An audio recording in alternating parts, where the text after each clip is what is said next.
In January 2024, on the TFTC podcast, investigative journalist Whitney Webb said something that at the time sounded like paranoia. She said that another banking crisis and economic calamity is inevitable. And you do not want to be blamed by people when they are angry about their money not really having value anymore. So how do you get around that? You create a crisis, relaunch the financial system, and suddenly you know who everybody is. Most people scrolled past it. Most people thought she was being dramatic. And then, on February 28, 2026, the United States and Israel launched a joint military strike against Iran that has now become the single most expensive and strategically catastrophic American military decision since the invasion of Iraq in 2003.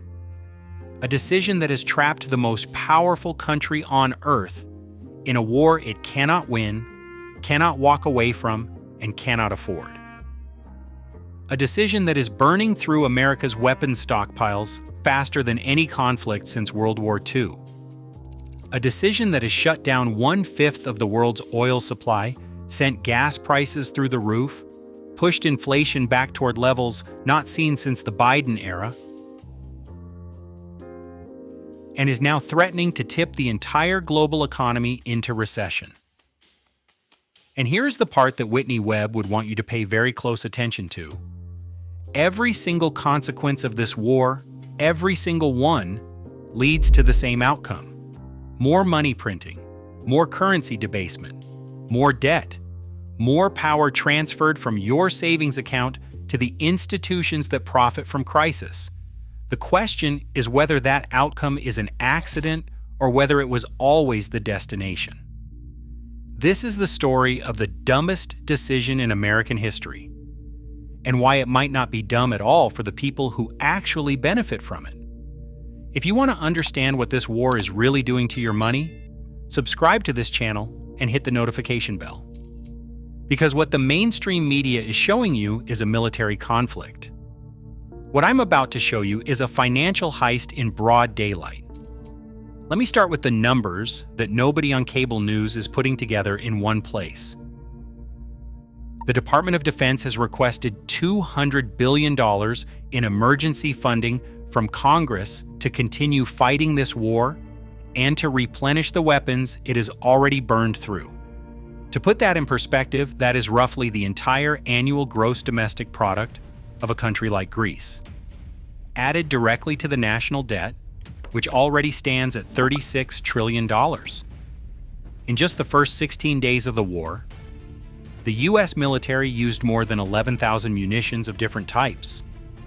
That is more than any Western military campaign since the invasion of Iraq. Among those were more than 850 Tomahawk cruise missiles. Each one costs approximately $4 million. That is $3.4 billion in Tomahawks alone, burned through in barely 2 weeks. And those 850 missiles represent roughly a quarter of America's entire Tomahawk stockpile that existed before the war began. The Defense Department had budgeted to acquire just 57 new Tomahawks across all of 2026. They fired 850 in 16 days. Over 140 Patriot interceptor missiles and 150 THAAD interceptor missiles were fired in the opening days. Both inventories were already running low. The Defense Department has not received any new THAAD deliveries since 2023. They were not expecting any in 2026. They were expecting just 39 in 2027. And they had already burned through about a quarter of their THAAD stockpiles in 2025, protecting Israel during the 12-day war in June. Replacing all of these weapons will take years and tens of billions of dollars. Years. While the U.S. Navy is literally running on fumes. The Gerald R. Ford aircraft carrier has been continuously at sea for more than 280 days after being redeployed from the Venezuela operation. By mid-April, it will surpass the record for the longest continuous carrier deployment since the Vietnam War. a fire already broke out on board, destroying the beds of more than 600 sailors. Crew fatigue is becoming a serious operational concern. This is not a superpower projecting strength. This is a superpower hemorrhaging resources at a rate that is unsustainable. And every dollar spent on this war is a dollar that gets added to the debt, financed by bonds that the Federal Reserve will eventually have to buy with printed money. On that same TFTC podcast in 2024, Whitney Webb made a prediction that now sounds like prophecy. She said that if there is another lockdown or any of these things that we are essentially waiting to happen again, there is going to be massive stimulus. The next stimulus is not going to be $5 trillion or $6 trillion. It is going to be 40 trillion, 50 trillion. We are going to see really extreme stuff. The $200 billion war funding request is not the stimulus she was talking about. It is the appetizer. The real bill comes when you add up the oil shock damage, the inflation response, the defense industry replenishment contracts, and the $9 trillion debt refinancing wall that was already hitting in 2026 before a single bomb was dropped on Iran. Now, if you are paying attention, hit the like button right now, because I'm about to explain why America is trapped in this war and why every exit leads to the same place. Here is the military reality that the Trump administration apparently did not understand before they started this war, but that every single president before Trump, going back to Jimmy Carter, understood perfectly. You cannot bomb your way to victory against the Strait of Hormuz. America and Israel have enjoyed aerial supremacy over Iran. They have obliterated the majority of Iran's air defenses. They have destroyed most of its missile launch capabilities. They have killed the supreme leader and swaths of senior leadership. They have sunk the vast majority of Iran's surface navy. By every conventional military measure, America is winning this war, and none of it matters, because Iran's greatest weapon was never its air force or its navy. It was its geography. The Strait of Hormuz is 54 kilometers wide at its narrowest point. The shipping lanes that tankers must use are so narrow, there is only space for two of them, one in each direction. Both sides of the strait are flanked by rough, mountainous Iranian terrain riddled with caves, bunkers, and tunnels. Iran does not need to block the strait in a literal sense. It does not even need a navy. All it needs to do is fire drones, launch mines, and attack a merchant ship every now and then to create an atmosphere of fear that leads insurance companies to refuse coverage and captains to refuse passage. Before this war began, Iran was estimated to have approximately 50,000 Shahed 136 drones, each with an operating range of about 1,500 kilometers. You can sink their entire navy, destroy every missile launcher, and kill every general. None of that eliminates 50,000 drones launched from deep inside Iran's mountainous interior. Bombs cannot change geography, and geography is what controls Hormuz. Every single day, the strait remains closed. 1/5 of the global oil supply stays off the market. Oil has already risen from $60 before the war to over $100 today. The International Energy Agency has called this the largest oil supply shock ever on record.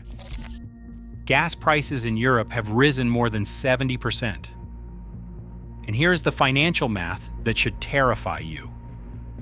The general economic guideline is that every $10 increase in the price of a barrel of oil eventually adds 0.3 to 0.4 percentage points to overall inflation. Oil went from $60 to over $100. That is potentially 1.2 to 1.6 percentage points added to inflation, pushing it back above 4%. If oil reaches $140, which is entirely possible if the strait stays closed through the end of April, inflation could climb back to 5 or even 6% levels last seen during the Biden administration. levels that the Trump administration explicitly promised voters they would eliminate.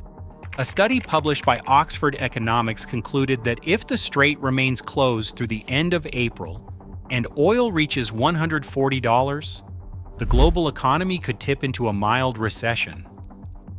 And even if the strait opened tomorrow, the damage would take months to unwind. Gulf states need weeks to restart mothballed production.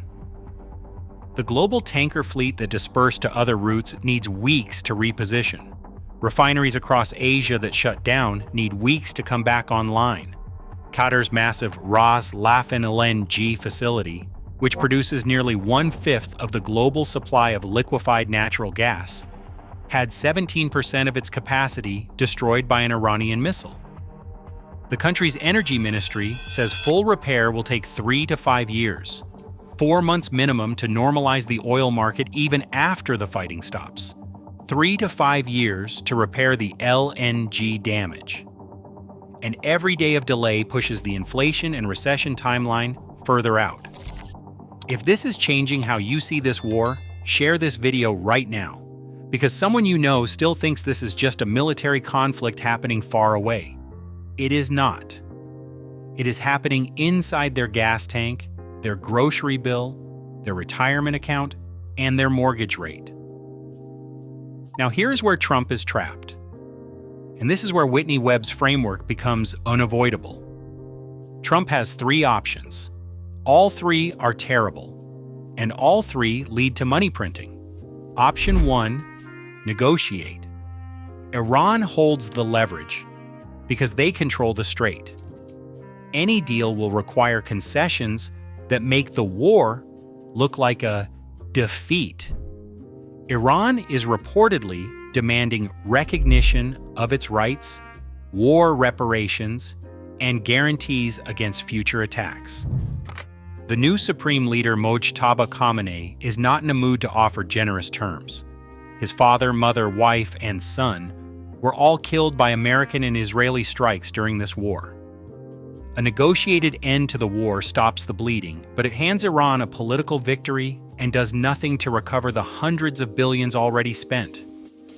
Option 2, do nothing. Walk away, declare victory, and leave. The problem is that Iran can simply keep the strait closed even after America stops bombing them. Declaring the war over does not reopen Hormuz.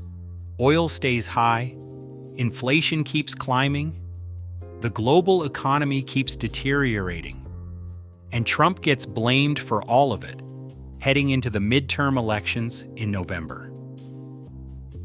Option 3, escalate. Put boots on the ground. Try to force Hormuz open through a military campaign. This is the option that appears increasingly likely. And it is the most expensive option by orders of magnitude. The original transcript from which this analysis is drawn lays out the military challenge in devastating detail.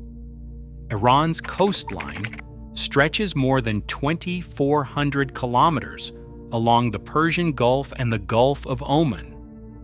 That is the distance from New York to Houston. It is full of caves, tunnels, and bunkers that house the drones and mines that keep the strait closed.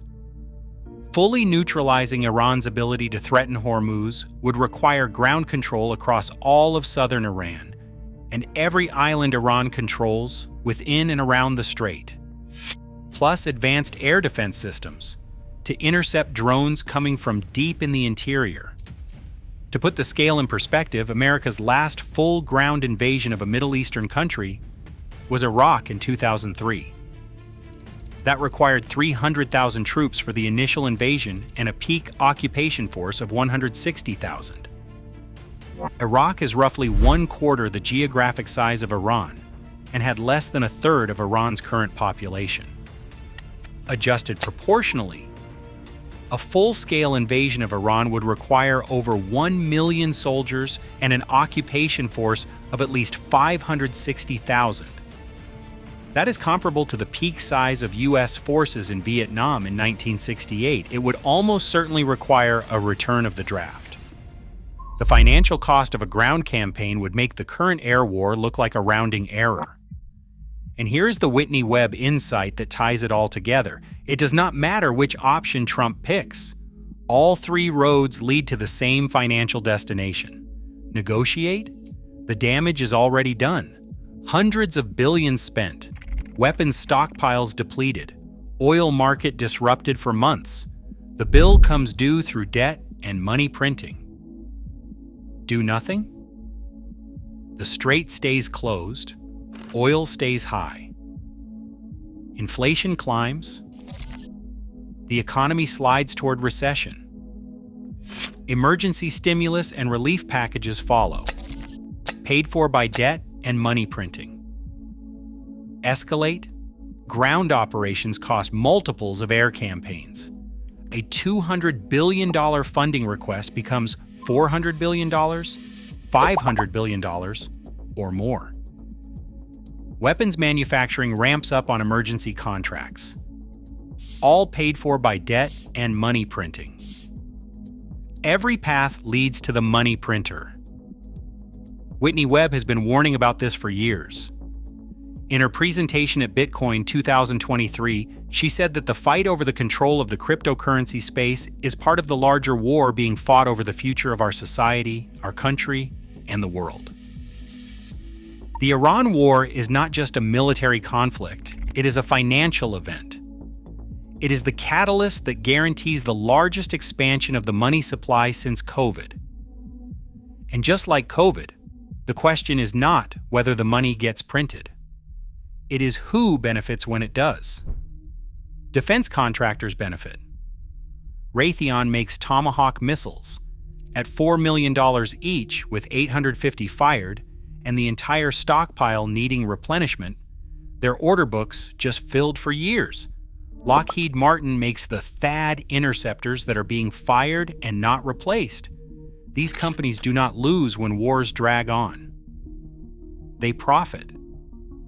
Their stock prices during this conflict tell you everything you need to know about who the real winners are. Oil companies benefit. American shale producers do not depend on the Strait of Hormuz. The U.S. is now the world's largest oil producer and a net exporter. The war that is crippling Gulf state exports is a windfall for American energy companies, selling at $100 a barrel instead of $60 a barrel. The financial system itself benefits. The crisis is accelerating the replacement of the old dollar system with new infrastructure. Iran is charging yuan tolls through Hormuz. The Enbridge payment platform processed over $55 billion in March entirely outside the U.S. banking system. BRICS, which now includes Saudi Arabia and Iran, is building the alternative architecture in real time. And paradoxically, the crisis also forces short-term demand for dollars. As countries scramble to buy overpriced oil, both dynamics serve institutional interests that Webb has documented extensively. Those who do not benefit are the people who always pay the cost. Ordinary citizens whose savings get debased. Taxpayers who finance the debt. Workers whose wages do not keep pace with inflation. Small business owners whose fuel costs eat their margins. Retirees whose fixed incomes buy less every month. Whitney Webb's framework says this is not a bug. It is a feature. Crises transfer wealth. From the many to the few. From the savers to the printers. From the people who hold currency to the people who issue it. Now, I need to cover what this means for Bitcoin, because the implications are direct and unavoidable. Bitcoin has a fixed supply of 21 million coins. No president can print more. No war can inflate it. No emergency funding request can expand it. In a world where a 54-kilometer wide strait can trigger a chain reaction that forces the most powerful country on earth to print hundreds of billions of dollars it does not have, an asset with a mathematically fixed supply is not a speculation. It is a structural necessity. And the market is already telling you this. Bitcoin is trading around $71,000. It dropped only 2% after the peace talks collapsed and the blockade was announced. Compare that to the 10+% crash when the war first started in February. The market is getting desensitized to each escalation. The sellers are exhausted, the weak hands are gone, and institutional money keeps flowing in. BlackRock's IBIT fund pulled in $358 million in a single day last week, during a war, during a blockade, during extreme fear. Every crisis in modern history has ended with money printing. The Iraq War, the War on Terror, the 2008 financial crisis, COVID, and every episode of money printing has sent scarce assets higher. Real estate, gold, and above all, Bitcoin. The Iran war is the dumbest decision in American history from a strategic perspective. It has trapped the country in an unwinnable position against an enemy whose greatest weapon is geography, not technology. It has burned through weapons stockpiles at an alarming rate. It has shut down the most important energy corridor on the planet. It has pushed inflation back toward dangerous levels, and it has set the stage for the largest money printing event since the pandemic. But if you understand Whitney Webb's framework, it is not dumb at all.